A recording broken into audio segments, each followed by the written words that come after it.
рассматриваем в данный момент все области, все возможности для стратегического развития наших североамериканских активов.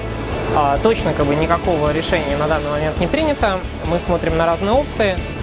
Почему вообще возникла идея рассмотреть стратегию? Потому что американские активы показывают в последнее время очень хорошие результаты. Это, наверное, сейчас самая быстрорастущая часть нашего бизнеса.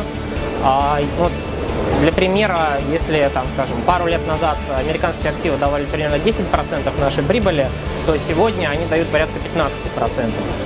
В бизнесе, в принципе, и когда определенные бизнес-единицы показывают очень плохие результаты, это повод для того, чтобы задуматься об ее будущем. И когда показывают очень хорошие результаты, тоже повод задуматься о ее будущем, о том, скажем так, куда ее лучше всего развивать, через какие области. Это классика управления портфелем, и именно этим мы сейчас и занимаемся. Но если говорить теперь о стратегии Северстали в целом, то мы здесь всегда ставили и продолжаем ставить во главу угла российский рынок.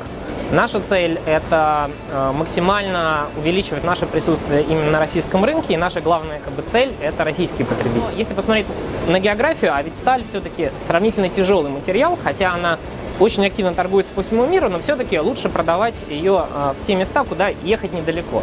Если посмотреть на географию Северстали, то мы, пожалуй, лучше всех расположены из всех российских комбинатов именно для экспорта в Европу, особенно в Северную Европу. Мы находимся не так далеко от Петербурга, у нас ведет, в частности, речной путь в порт Петербурга, что сейчас является самым дешевым способом доставки внутри России. И с этой точки зрения мы также рассматриваем как такой второй приоритетный рынок, это рынок Европы и Северной Европы. В принципе, хорошо себя чувствуем, находим там новых клиентов, выстраиваем долгосрочные партнерские отношения.